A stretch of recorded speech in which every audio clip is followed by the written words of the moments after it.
개그우먼 박나래가 2021년 6월 1일 용산구 이태원동 소재의 단독주택을 낙찰을 받았는데요. 차순위와 무려 2억 4천만 원 차이로 낙찰을 받았었습니다. 차순위와 가격 차이가 나면 싸게 받았음에도 불구하고 속이 안 쓰릴 수가 없는데요. 그래도 괜찮습니다. 55억에 낙찰받고 3년 만에 70억으로 15억에 올랐어요. 당시 비싸게 받았다 말이 많았지만 결국 대한민국 땅덩어리는 절대 떨어지지 않아요. 대지 면적 166평 단독주택이니까 이건 서울에 166평 땅을 투자한 겁니다. 영상 보시기 전에 좋아요 한번 부탁드려요. 안녕하세요, 최원별님입니다. 요즘 연예인들의 부동산 투자가 언론 기사에 많이 나오는데요.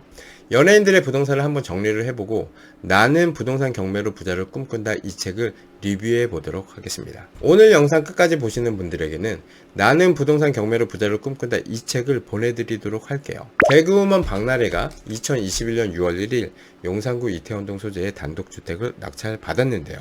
차순위와 2억 4천만원 차이로 낙찰을 받았었습니다. 차순위와의 차이는 그렇게 중요하지 않아요. 얼마의 낙찰을 받았고 또 현재는 얼마가 되었는지가 중요한 겁니다. 3년 만에 55억에서 70억으로 15억이 올랐습니다. 박나래의 집이 있는 서울 용산구 이태원동 당시 주변 시세는 평당 4천만원 중반대였어요. 근데 166평이니까 3,300에 산 거죠. 토지 면적 166평, 건물 면적 96평으로 지하 1층부터 2층으로 방 5개, 화장실이 3개나 있습니다. 실제로 소년제도 올해 4월 인근의 단독주택을 72억, 평당 5,266만원에 매입한 사실이 알려져 화제가 됐습니다. 박나래 씨 건물의 토지 면적과 건물의 상태를 따져봤을 때 70억, 평당 약 4,200만원 정도가 현 시세입니다. 실거주 목적으로 봤을 때 평균 이상의 상승인 거죠. 현재 시세는 70억, 매입 3년 만에 15억의 시세 차익이 생긴 거예요. 강남 아파트나 수도권 아파트와 비교해봐도 잘 투자한 겁니다. 인근에는 배우 송중기, 황정음 등이 살고 있고 각국 대사관도 있어요. 송중기는 2016년 11월 100억에, 황정음은 2020년 46억 5천만원에 각각 단독주택을 매입했습니다.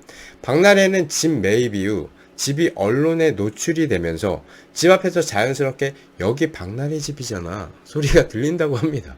스트레스 장난 아니겠죠. 거기까지 괜찮은데 어떤 목적을 가지고 와서 박나래를 꼭 만나야겠다고 집 앞에서 10시간이고 기다리고 있는 인간들도 있다고 합니다. 무섭네요. 박나래 씨 어머니가 지인인 줄 알고 문을 열어준 적도 있다고 해요.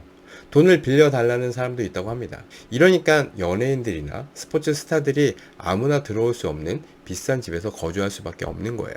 손흥민이 400억 주고 집을 샀는데요.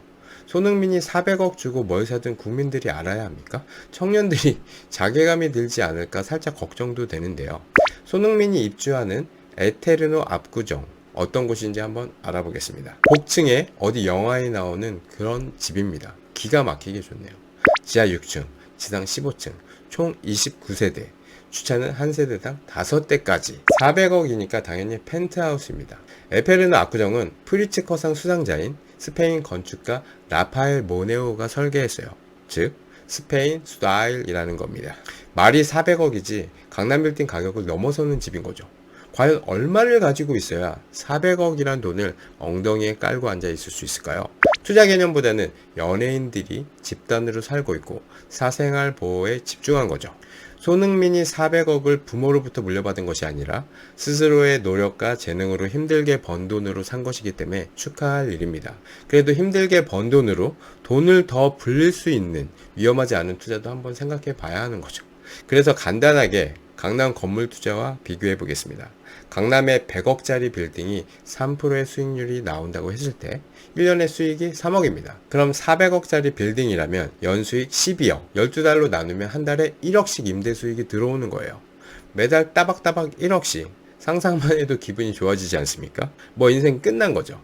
대출 레버리지를 활용하면 수익률은 더 올라가고 비강남으로 찾아보면 수익률이 2배 이상 나오는 물건도 있어요. 돈을 굴릴 수 있는 방법을 아는 사람은 저처럼 아까워하겠지만 현재 삶에 포커스를 맞추면 이해가 안 되는 것도 아닙니다. 배우 이정현은 지난 2017년에 43억 6천만 원에 매입한 성수동 소재 건물을 4년 뒤 매각해서 26억의 시세 차익을 거뒀습니다. 그리고 인천 구월동에 8층 건물을 매입했어요. 대지 면적 315평, 연면적 1541평, 지하 1층부터 지상 8층, 별가는 지하 1층부터 5층 규모로 2개 동으로 이루어져 있습니다. 194억에 건물을 매입했는데요. 대출이 무려 162억 대출입니다. 굉장하죠. 84%를 받았습니다. 1억을 대출 받았을 때 대출 이자를 5%로 계산하면 매달 41만 6천 원이 나옵니다. 그럼 대출이 162억이니까 매달 6,750만 원의 대출 이자가 나옵니다. 아까 손흥민처럼 400억을 실거주 집에 깔고 앉아있지 않고 강남 빌딩에 사서 1억씩 임대 수익이 따박따박 통장에 찍힌다면 162억 대출 받아서 194억 건물 사는 건 한번 해볼 만한 거죠. 남편이 정형외과 전문의인데요. 이정현이 새롭게 매입한 건물에 병원을 개업했습니다. 대박이네요. 이정현의 히트곡 와를 병원 이름에 넣었어요. 체험별님TV 영상에 달리는 댓글을 보면 현금 흐름 확보도 안 해놓고 뭔 다주택자임? 돈도 없이 다주택을 가지고 있다는 게 말이 되냐? 너 같은 인간 때문에 집값을 올리고 투기하는 거다. 이런 댓글이 달리는데요. 다주택자가 될 준비, 평생 준비해 보십시오. 더욱더 멀어져만 갈 것입니다. 원래 부동산은 돈이 많아서 여유있게 하나 사볼까? 뭐 이런 게 되지 않아요. 영끌해야만 살 수 있는 게 부동산입니다. 그리고 여유있게 사는 게 아닌 내가 가진 가용자금을 다 끌어 모으고 대출을 다 땡겨서 제일 좋은 걸 사는 거예요. 돈 모아서는 절대 살 수 없습니다. 죽을 때까지 살 수 없을 거예요. 부동산은 리스크를 대비해서 레버리지를 이용해서 사는 거예요. 이정현처럼 말이죠. 나는 부동산 경매로 부자를 꿈꾼다 이 책을 보면서 정말 다양한 투자를 하신 저자님을 만나 뵙게 되었습니다. 외국계 금융회사에서 10년간 금융 매니저로 일했습니다. 금융회사에서 만난 부자들과 수많은 상담을 하며 그들이 부동산 투자를 통해 부자가 되었다는 사실을 알고 회사를 그만두고 전업 투자자로 나섰어요. 이후 아파트 분양권, 상가, 토지 투자 및 개발, 건축, 시행까지 부동산의 모든 영역을 망라하며 실전 투자를 하며 경매로 수십 건의 매출을 낙찰받고 수익을 올렸습니다. 또한 아파트와 꼬마 빌딩, 다수의 부동산을 보유하며 지난 10년간 순자산을 10배 이상 불렸어요. 이 책의 첫 장은 어린 시절 가난으로 시작됩니다. 무서운 아저씨들이 집안에 돈이 될 만한 물건에는 전부 빨간 딱지를 붙였습니다. 어릴 때 그런 경험들이 유독 부자가 되어야겠다는 생각을 만드는 거죠. 그래서 한 대 걸러 부자가 탄생한다는 말이 있는 게 부유하게 자라면 부모의 재산을 다 탕진하고 가난하게 자라면 부자를 갈망하면서 다시 부자가 된다 이런 거죠. 저 역시 부모님의 사업부도로 인해서 어릴 적 힘든 생활을 했었는데요. 빚쟁이들이 집에 찾아오고 정말 코미디에서 나오는 한 장면처럼 채권자한테 전화가 왔는데요. 어머니 계시니? 라는 말에 어머니를 쳐다봤더니 조용한 목소리로 없다고 그래. 어머니가 그러는 거였어요. 근데 엄청 눈치 없던 저는 엄마가 없다고 하라는데요 이렇게 말했습니다. 어머니한테 등짝 스매싱을 맞았어요. 살던 집이 채권자에게 넘어가고 쉐어하우스처럼 방 하나를 임대를 주고 한 집에서 다른 사람들과 살았습니다. 화장실도 공유를 해야 하고 너무 힘들었던 기억이 납니다. 연탄 보일러에서 기름 보일러로 넘어가는 시기였고요. 소유권이 넘어간 집을 보일러 공사를 할 수 없어서 보일러 없는 집에서 10년을 거주했었습니다. 추운 겨울 전기장판으로 겨울을 보냈고 등은 따뜻한데 방 안은 정말 추워서 하얗게 입김이 나오는 아침이 너무 싫었어요. 그때 생긴 비염 때문에 환절기나 겨울에는 비염으로 고생을 하고 있습니다. 하지만 그런 시절이 있었기 때문에 반드시 부자가 되어야 한다는 목표가 뚜렷했어요. 편하게 고생하지 않고 성장했더라면 아마도 지금의 저는 없었을 겁니다. 경매보다 먼저 부동산의 가치에 집중하라. 사람들이 부동산 경매에 대해서 오해하는 부분이 있는데요.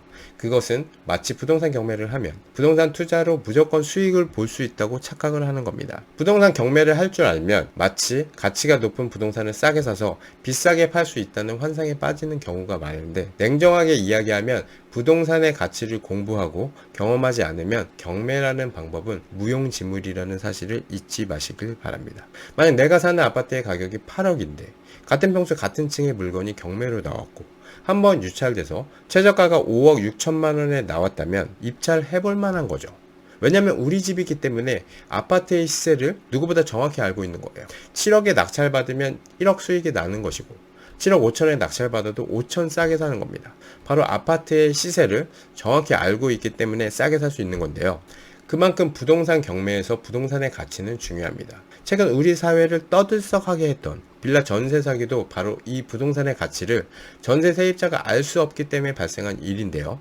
그 빌라의 가격을 어느 정도 스스로 파악할 수 있는 능력이 되었던 사람은 절대로 매매 가격과 비슷한 전세금을 주고 빌라에 들어가는 일은 없었을 거예요. 전세 제도는 전 세계에서 우리나라만 있는 유일한 제도입니다. 전세 사기로 인해서 전세가 많이 사라지고 월세 계약이 많이 늘었지만 금리가 낮아지면서 사람들은 다시 전세를 선호합니다.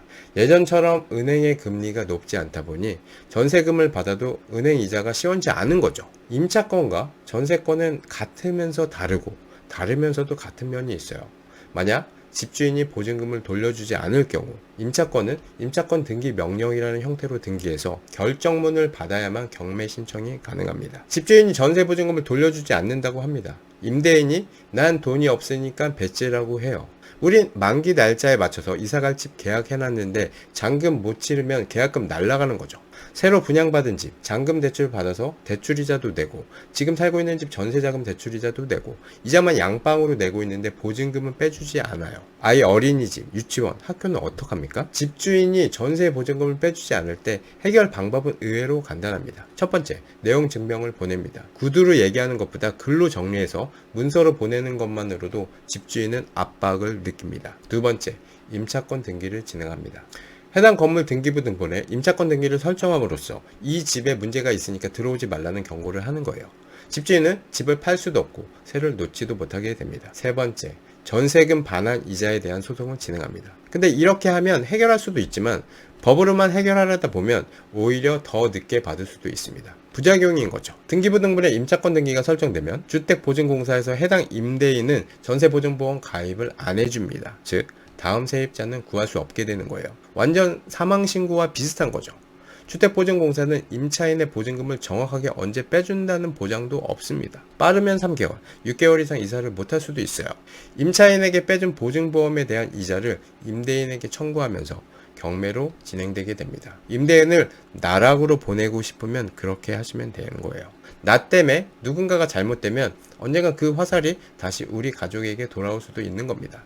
제일 좋은 방법은 최악의 시나리오를 임대인에게 알 수 있게 정리를 해서 내용 증명을 보내고 잘 협의해서 최저가의 다음 세입자를 구하는 방법이 임차인도 좋고 임대인도 좋고 서로 좋게 해결하는 방법입니다. 이 책은 경매 입찰 준비부터 명도까지 한 번에 정리를 해주면서 실전 경매 아이템 5가지, 첫 번째 임차인이 있는 주거용 물건, 두 번째 반값 상가 경매, 세 번째 농지 경매, 농지 연금, 네 번째 임야 경매, 다섯 번째 지분 경매, NPL 투자를 소개합니다. 저자 정프로님은 대학교 평생교육원에서 경매 강의를 하고 있고 저서로는 지금은 땅이 기회다가 있습니다. 나는 부동산 경매로 부자를 꿈꾼다가 두 번째 책이에요. 수없이 많은 경험들을 한 경매 투자자의 경험과 인사이트를 책 한 권 값으로 들여다본다는 것은 정말 최고의 가성비입니다. 나는 부동산 경매로 부자를 꿈꾼다. 이 책은 꼭 한번 읽어보시길 바래요. 부동산 경매 백날 해보라고 해도 절대 하지 않습니다. 그만큼 사람들의 머릿속을 바꾸는 일은 하늘의 별 따기예요. 생각이 바뀌면 행동이 바뀝니다. 우선 여러분의 생각을 바꾸는데 집중하시길 바래요. 나는 부동산 경매로 부자를 꿈꾼다. 이 책을 꼭 받아야 할 이유를 댓글로 남겨주시는 분 10분에게 책을 보내드리도록 하겠습니다. 오늘 영상은 여기까지 하겠습니다. 본 영상은 매일경제신문사 출판사로부터 도서를 지원받아 솔직하게 리뷰한 후기임을 말씀드립니다. 감사합니다. 이상 시험별님이었습니다.